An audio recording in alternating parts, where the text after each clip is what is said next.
lebih besar telah muncul di tengah-tengah kita, dan Allah telah melewat umat-Nya.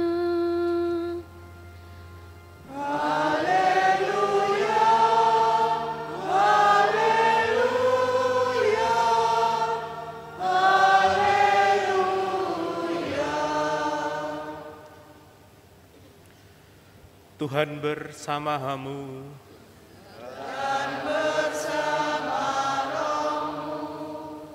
Inilah Injil suci menurut Markus.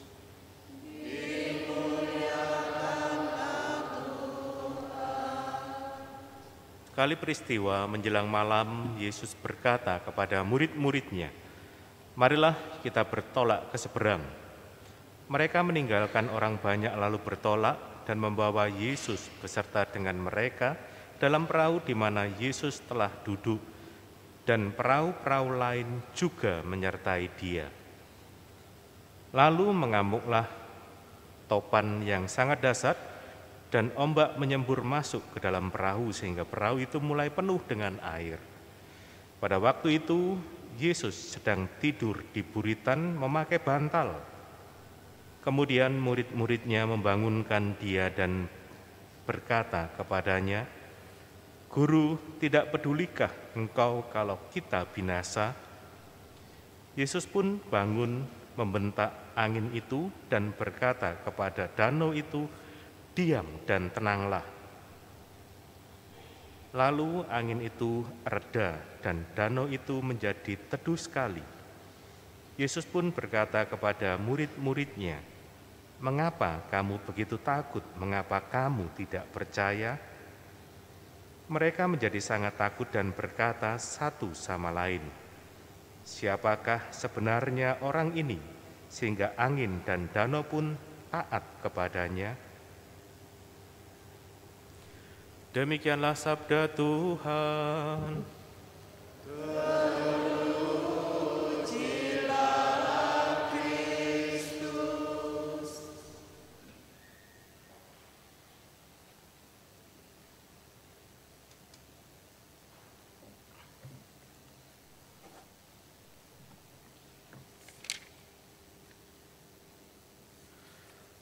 Bapak, Ibu, Saudara-saudari yang terkasih, secara umum Injil Lukas itu ciri-cirinya singkat, padat, tidak terlalu banyak keterangan. Itu secara umum, tapi tidak berlaku untuk Injil hari ini.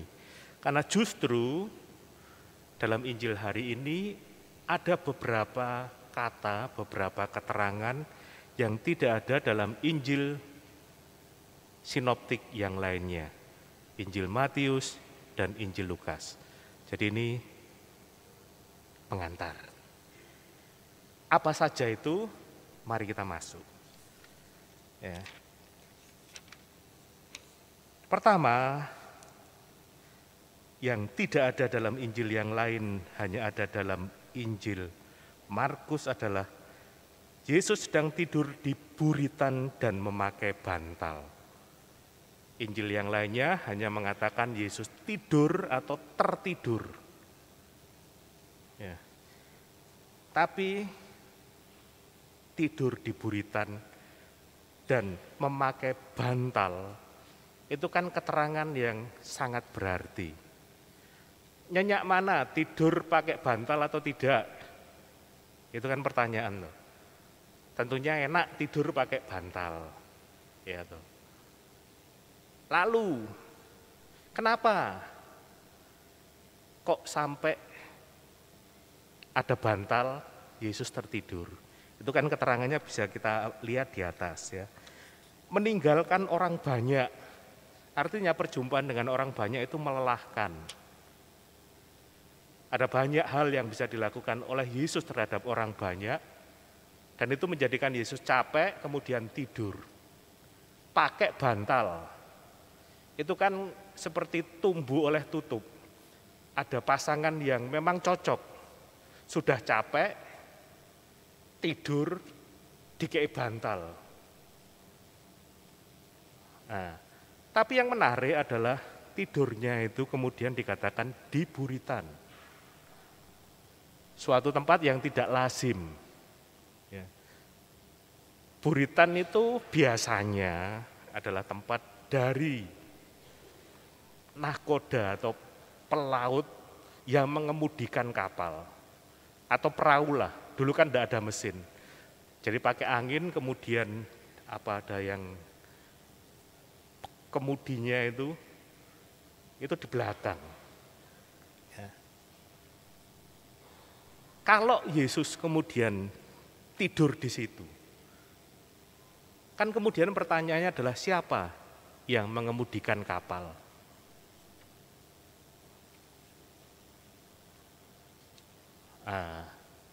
Ini kan aneh. Apakah tempat atau kapal ini sedemikian besar sehingga ada tempat bisa orang tidur di buritan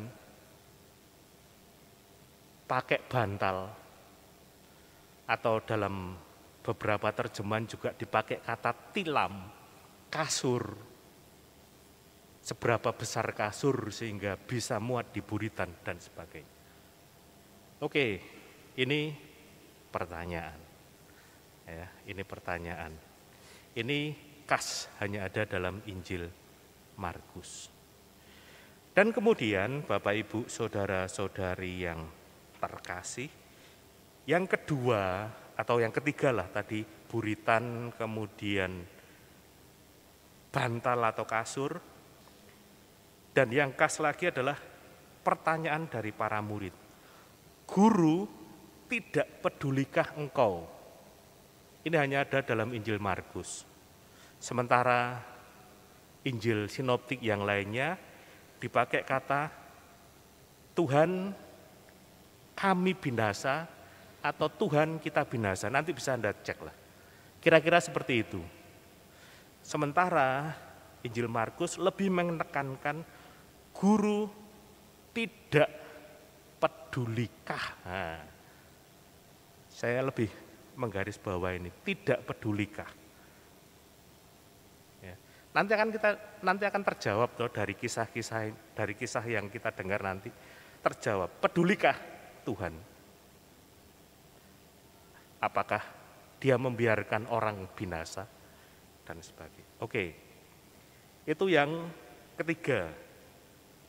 Yang keempat dan kelima adalah kata-kata yang dikatakan oleh Tuhan Yesus kepada danau, diam dan tenanglah. Itu tidak ada dalam Injil yang lain. Ya, diam dan tenanglah. Maksudnya apa? Ya toh. Tenang itu juga menjadi gambaran kalau ada masalah, ya, orang itu diminta untuk tenang dulu, ben gak gopo. Kadang-kadang orang dikatakan atau diminta untuk nyebut supaya tenang. Dikasih minum teh dulu habis kecelakaan berat, supaya tenang dikasih minum teh. Tujuannya memang supaya tenang. Karena apa? Ya toh. Kalau orang tenang, diharapkan paling tidak, ini tafsiran saya, orang bisa lebih berpikir dengan jernih. Ya, apalagi kalau dalam kondisi ada masalah. Ya, tenang dulu. Oke, diam dan tenanglah, itu. Ya. Bapak Ibu saudara-saudari yang terkasih, lalu kemudian pertanyaan besarnya adalah siapakah sebenarnya orang ini sehingga angin dan danau pun taat kepadanya. Itu pertanyaan besarnya. Dan itu dijawab oleh serangkaian tindakan yang dilakukan oleh Yesus dalam perikop yang tadi kita dengar. Ya. Bapak Ibu saudara-saudari yang terkasih, ketika Tuhan Yesus menghardik para murid, menegur para murid Mengapa kamu begitu takut? Mengapa kamu tidak percaya? Itu mengacu hal yang mana? Ya. Apakah para murid tidak melihat kehadiran Yesus di situ? Atau para murid menganggap tadi, guru, tidak pedulikah engkau kalau kita binasa? Bisa jadi pertanyaan serupa itu kita tampilkan. Kita juga bertanya, pedulikah Tuhan?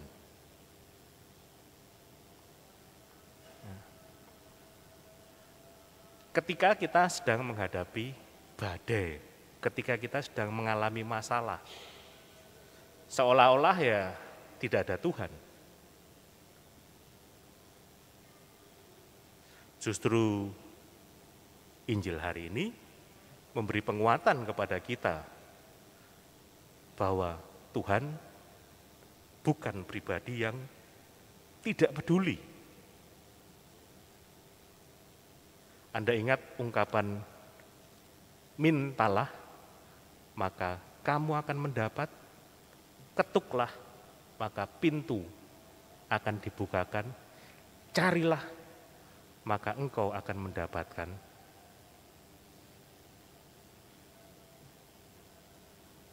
Di sini kalau mau pakai cara pikir yang seperti itu, maka bisa jadi gugahlah, bangunkanlah Tuhan, maka badai akan reda. Tenang dan diam. Adalah seruan yang juga bisa jadi dialamatkan kepada kita kalau kita sedang menghadapi masalah. Ya. Agar kita menyadari juga kehadiran Tuhan dalam setiap peristiwa hidup kita. Diam, tenang. Dengan cara apa? Ya salah satunya diam dan tenang itu adalah posisi atau kondisi ketika kita mampu untuk berdoa. Karena diam dan tenang adalah juga kondisi di mana kita bisa menyadari kehadiran Tuhan. Kegaduhan, kemudian hingar-bingar adalah kondisi yang mempersulit kita untuk menyadari kehadiran Tuhan. Maka kenapa orang retret, diam, cari tempat yang tenang? Itu ya salah satunya adalah untuk menyadari kehadiran Tuhan. Bapak Ibu, semoga Injil hari ini memberi kekuatan kepada kita, memberi peneguhan kepada kita. Bahkan Tuhan Yesus bisa tidur ketika para murid yang lainnya itu bingung. Tidur itu kan suasana kondisi yang pasrah. Yang percaya. Orang kalau bisa tidur disetiri orang lain itu percaya kepada orang yang nyetiri. Seperti itulah. Yesus menjadi model orang yang percaya. Kalau kita mau pakai sisi ini. Yesus menjadi model contoh bagi orang, bagi kita, bagi para murid, cara percaya kepada Tuhan. Karena dia bisa tidur dalam kondisi yang badai.